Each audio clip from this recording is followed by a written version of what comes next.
Hi అండి అందరికీ welcome back to my channel నార్త్లో తెలుగమ్మాయి. ఏంటి ఈరోజు బండి మీదతో వెళ్తున్నారని అనుకుంటున్నారా? ఇది వచ్చేసి మా రోహాన్ష్కి 18 months వ్యాక్సిన్ అండి. ఈరోజు వాడికి వ్యాక్సిన్ వేయించుకురావడానికి హాస్పిటల్కి అయితే తీసుకెళ్తున్నాం.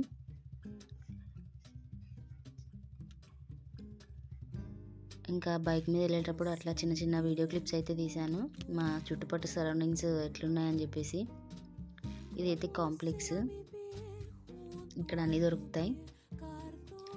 మధ్యలో ఒక దగ్గర బండి ఆపితే వాడు చూసిరా, మంచిగా నవ్వుతాను నన్ను చూసి. హాస్పిటల్కి అయితే వచ్చినాం. ఇప్పుడైతే ఫుల్ ఖుషి ఉన్నాడు, హ్యాపీగా నడుచుకుంటూ ఎగురుకుంటూ వస్తాడు. కానీ లోపలికి పోయినాక వాడికి భయం పట్టుకుంది, ఇంకా ఫేస్ డల్ అయిపోయింది. ఇక్కడే వ్యాక్సిన్ వేసేది చూసిరా, వాడి ఫేస్ డల్ అయిపోయింది. నన్ను అతుక్కున్నాడు, ఇంకొచ్చి భయం అవుతుంది వాడికి. ఇది వ్యాక్సినేషన్ అయిపోయిన తర్వాత ఏడ్చిండు పాపం, కానీ కాసేపు ఏడ్చిండు. ఒక 5 minutes ఏడ్చి ఊపుకున్నాడు. వాడు ఏమంతా చికాకు చేసుకోలేదు. కానీ ఇప్పుడైతే ఫుల్ ఫీవర్ ఉంది వాడికి, ఫుల్ నొప్పి ఉంది. ఇంకా వ్యాక్సినేషన్ అయిపోయిన తర్వాత ఇంకా వస్తున్నాం అన్నట్టు బయటికి. వాళ్ళ డాడీ ముందు వెళ్ళిపోతాడు, నేను వీడు చిన్న వెనుకొస్తున్నాం.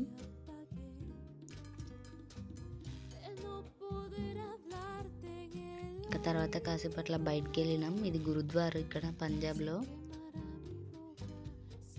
ఇది కాళీమాత మందిర్. ఇంక ఇది ఒమైక్స్ మాల్. చిన్న పని ఉంటే అట్లా బయటికి వెళ్ళినాం. బయటికి వెళ్ళి ఆ పని చూసుకోవడానికి వాళ్ళ డాడీ వెళ్ళిండు. మేమిద్దరం ఆయన కోసం వెయిటింగ్. వీడియో నచ్చితే లైక్ చేయండి, సబ్స్క్రైబ్ చేసుకోండి.